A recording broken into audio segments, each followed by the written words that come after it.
Let's have you come to your decision once and for all, if it's this voyage is what you wish to make.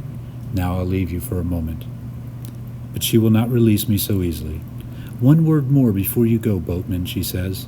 Tell us if when you return, before you'll consent to ferry us, you intend to question us each in turn. For I heard this was the way among boatmen to discover those rare ones fit to walk the island unseparated. They both gaze at me, the evening light upon their faces, and I see his filled with suspicion. I meet her eyes, not his.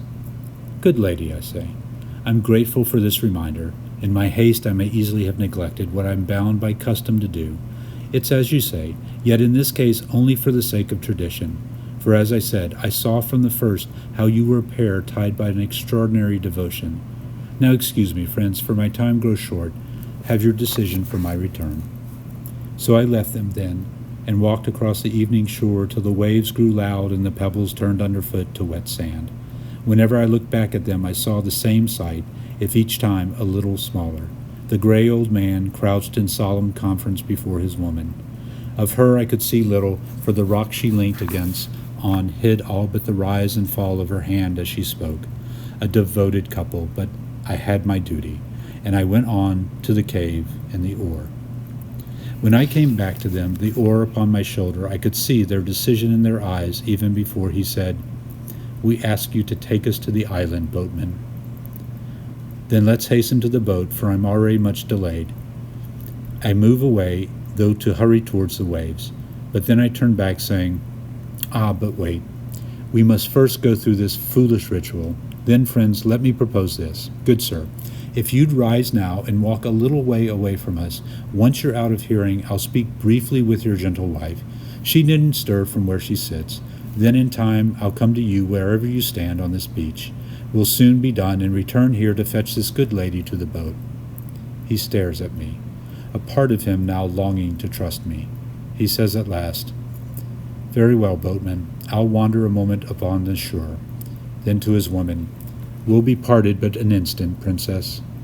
There's no concern, Axel, she says. I'm much restored and safe under this kind man's protection. Away he goes, walking slowly to the east of the cove and the great shadow of the cliff. The birds scatter before him, but return quickly to peck as before at their seaweed and rock. He limps slightly, and his back bent like one close to defeat, yet I see he still has some fire within him. The woman sits before me, looking with a soft smile. What am I to ask? Don't fear my questions, good lady, I say. I would wish now for a long wall nearby to which to turn my face even as I speak to her, but there's only the evening breeze and the low sun on my face. I crouch before her, as I saw her husband do, pulling my robe up to my knees. I don't fear your questions, boatman, she says quickly, for I know what I feel in my heart for him. Ask me what you will, my answers will be honest, yet prove only one thing. I ask a question or two, the usual questions, for I've not done this often. Then every now and then, to encourage her, to show I attend, I ask another. But there's hardly the need, for she speaks freely. She talks on, her eyes sometimes closing, her voice always clear and steady, and I listen with care, as in my duty, even as my gaze goes across the cove to the figure of the tired old man pacing anxiously among the small rocks. Then, remembering the work awaiting me elsewhere, I break into her recollection, saying, I thank you, good lady. Let me now hurry to your good husband. Surely he begins to trust me now, for why else wander so far from his wife? I hear my footsteps and turn. He hears my footsteps and turns as from a dream, the evening glow upon him, and I see his face no longer filled with suspicion, but a deep sorrow, and a small tear rolls in his eyes. How goes it, sir? He asks quietly. A pleasure to listen to your good lady, I reply, matching my own voice to his soft tones, though the wind grows unruly. But now, friend, let's be brief so we can be on our way. Ask what you will, sir. I have no searching questions, friend, but your good wife just now recalled a day the two of you carried eggs back from a market. She said she held them in a basket before her, and you walked beside her, peering into the basket all the way for fear her steps would injure the eggs. She recalled the time with happiness. I think I do too, boatman, he said, and looks at me with a smile. I was anxious for the eggs because she'd stumbled on a previous errand, breaking one or two. A small walk, but we were well contented that day. It's as she remembers it, I say. Well then, let's waste no more time, for this talk was only to satisfy custom. Let's go fetch the good lady and carry her to the boat. And I begin to lead the way back to the shelter and his wife. But now he goes on at a dreary pace, slowing me with him. Don't be afraid of those waves, friend, I say, thinking here's the source of his worry. The estuary is well protected, and no harm can come between here and the island. I'll readily trust your judgment, boatman. Friend, as it happens, I say, for why not fill this slow journey with a little more talk? There was a question I might have asked just now had we more time. Since we walked together this way, would you mind telling me what it was? You mind my telling you what it was? Not at all, boatman. I was simply going to ask, was there some remembrance from your years together still brought you particular pain? That's all it was. Do we still speak as part of the questioning, sir? Oh, no, I say. That's over and finished. I asked the same thing of your good wife earlier, so as merely to satisfy my own curiosity. Remain silent on it, friend. I take no offense. Look there. I point to a rock we were passing. Those aren't mere barnacles. With more time, I'd show you how to prise them open from the rockside to make a handy supper. I've often roasted them over a fire. Boatman, he says gravely, and he steps slowly further still. I'll answer your question if you wish. I can't be certain how she answered, for there's much held in silence, even between those like us. What's more, until this day, a she-dragon's breath polluted the air, robbing memories both happy and dark. But the dragon's slain, and already many things grow clearer in my mind. You ask for a memory that brings particular pain. What else can I say, boatman, that it's of our son, almost grown when we last saw him, but who left us before a beard was on his face. It was after some quarrel, and only to a nearby village, and I thought it a matter of days before he returned. Your wife spoke of the same friend.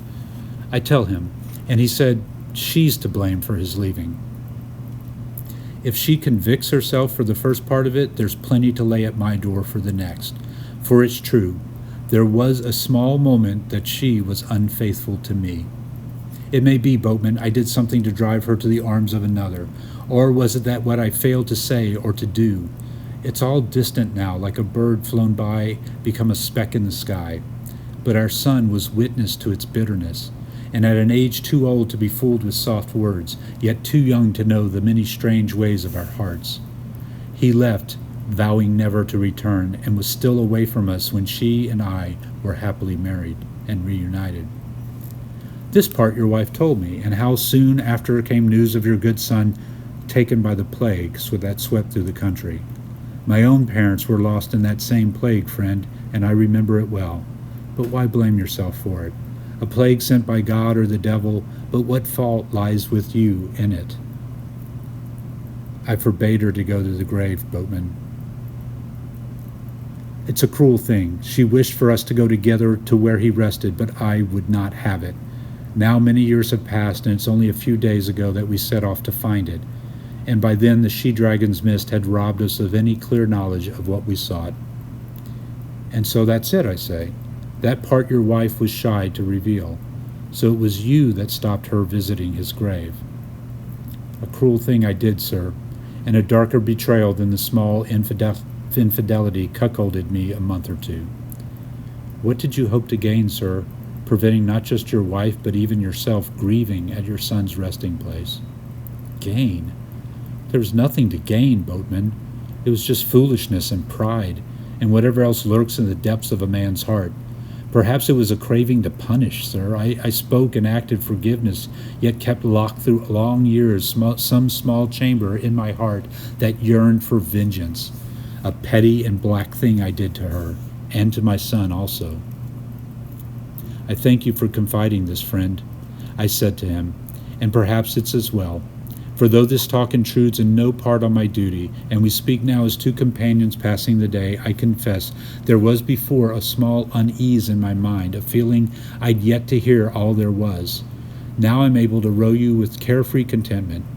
But tell me, friend, what is it that made you break your resolve of so many years and come out at last on this journey? Was it something said or a change of heart as unknowable as the tide and sky before us? I've wondered myself, boatman, and I think now it's no single thing that changed my heart, but it was gradually won back by the years shared between us. That may be all it was, boatman, a wound that healed slowly, but heal it did. For there was a morning not long ago, the dawn brought with it the first signs of this spring, and I watched my wife still asleep, though the sun already lit our chamber, and I knew the last of the darkness had left me. So we came on this journey, sir, and now my wife recalls our son crossing us before us to this island, so his burial place must be within its woods, or perhaps on its gentle shores. Boatman, I've spoken honestly to you, and I hope it doesn't cast your earlier judgment of us in doubt. For I suppose there's some would hear my words and think our love flawed and broken. But God will know the slow tread of an old couple's love for each other, and understand how black shadows make part of its whole. Don't worry, friend. What you told me merely echoes what I saw when you and your wife first came through the rain on that weary steed. Well, sir, no more talk, for who knows if another storm will come our way. Let's hurry to her and carry her to the boat. She sits asleep at the rock with a look of contentment, the fire smoking beside her. I'll carry her myself this time, boatman, he says. I feel my strength restored to me. Can I allow this? It will make my task no easier. These pebbles make hard walking, friend, I say. What will be the cost of your stumbling as you carry her? I'm well used to the work, for she'll not be the first that needs carrying to a boat. She can walk beside us, talking to her as you can walk beside us, talking to her as you wish, but let it be like when she carried those eggs and you went anxiously beside her. The fear returns to his face, yet he replies quietly, Very well, boatman, let's do as you say. He walks at my side, muttering encouragement to her. Do I stride too swiftly? For now he lags behind, and as I carry her into the sea, I feel his hand grasp desperately at my back. Yet this is no place to loiter, for my feet must discover the quay where it hides beneath the chilly water's surface. I step onto the stones, the lapping waves grow shallow again, and I enter the boat, hardly tilting, though I carry her in my arms. My rugs near the stern are wet from the rain. I kick away the soaked early layers and lay her down gently. I leave her sitting up, her head just beneath the gunwale, and search the chest for dry blankets against the sea wind. I feel him climb into the boat, even as I wrap her in the boards rock with his tread. Friend, I say, you see the waters grow more restless, and this is but a small vessel. I daren't carry more than one passenger at a time. I see the fire in him well enough now, for it blazes through his eyes. I thought it well understood, boatman, he says. My wife and I would cross to the island unseparated. Didn't you say so repeatedly? And this the purpose of your questions? Please don't misunderstand me, friend, I say. I speak only of the practical matter of crossing this water. It's beyond question the two of you will dwell on the island together, going arm in arm as you've always done. And if your son's burial place is found in some shaded spot, you may think of placing wildflowers about it, such as you'll find growing around the island. There'll be a bell heather, even marsh marigolds in the woodland. Yet for this crossing today, I ask you to wait a little while longer back on the shore. I'll see to it the good lady's comfortable on the opposite one, for I know a close spot near the boat's landing where three ancient rocks face one another like old companions. I'll leave her there well sheltered, yet with a view of the waves, and hasten back to fetch you. But leave us for now, and wait on the shore a moment longer. The red glow of the sunset on him, or is it still a fire in his gaze? I'll not step off this boat, sir, while my wife sits within it. Row us over together, as you promised. Or must I row myself?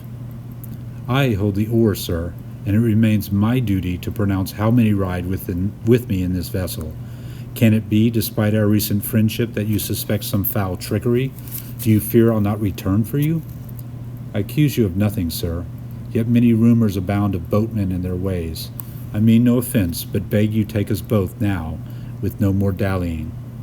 Boatman, comes her voice, and I turn to her to see her hand reach at the empty air as though to find me there, though my eyes remain closed. Boatman, leave us a small moment. Let my husband and I speak alone for a while.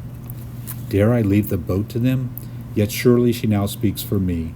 The oar firm in my hands, I step past him over the boards and into the water. The sea rises to my knees, soaking the hem of my robe. Then the vessel's well tied, and I have the oar. What mischief can come of it? Still, I dare not wade far, and though I look to the shore and remain still as a rock, I find I again intrude on their intimacy. I hear them over the quiet, lapping waves. Has he left us, Axel? He stands in the water, Princess. He was reluctant to leave his boat, and I'll say he'll not give us long. Axel, this is no time to quarrel with the boatman. We've had great fortune coming upon him today. A boatman who looks so favorably on us? Yet we've often heard of their sly tricks. Isn't that so, Princess? I trust him, Axel. He'll keep his word. How can you be so sure, Princess? I know it, Axel. He's a good man, and he won't let us down. Do as he says and wait for him back on the land. He'll come for you soon enough. Let's do it this way, Axel, or I fear I'll lose the great dispensation offered us. We've promised our time together on the island as only a few can be, even among those entwined a lifetime. Why risk such a prize for a few moments of waiting? Don't quarrel with him, or who knows what next will face some brute of a man. Axel, please make your peace with him. Even now I fear he grows angry and will change his mind. Axel, are you still there? I'm still before you, Princess. Can it really be we're talking of going our ways separately? It's only for a moment or two, husband. What does he do now? Still stands there unmoving, showing only his tall back and shining head to us. Princess, do you really believe we can trust this man? I do, Axel. Your talk with him just now, did it go happily? It went happily, husband. Wasn't it the same for you? I suppose it was, Princess. The sunset on the cove, silence at my back, dare I turn to them yet? Tell me, Princess, I hear him say, are you glad of the mist fading? It may bring horrors to this land, yet for us it fades just in time. I was wondering, Princess, could it be our love would never have grown so strong down the years had the mist not robbed us of the way it did? Perhaps it allowed old wounds to heal. What does it matter now, Axel? Mend your friendship with the boatman. Let him ferry us over. If it's one of us he'll row, then the other, why quarrel with him? Axel, what do you say? Very well, Princess. I'll do as you say. So leave me now and return to the shore. I'll do so, Princess. Then why do you still linger, husband? Do you think the boatmen never grow impatient? Very well, Princess, but let me just hold you once more. Do they embrace now, even though I left her swaddled like a babe? Even though he must kneel, make a strange shape on the boat's hard floor? I suppose they do, and for as long as the silence remains, I do not return. The oar in my arms, does it cast a shadow in this swaying water? How much longer?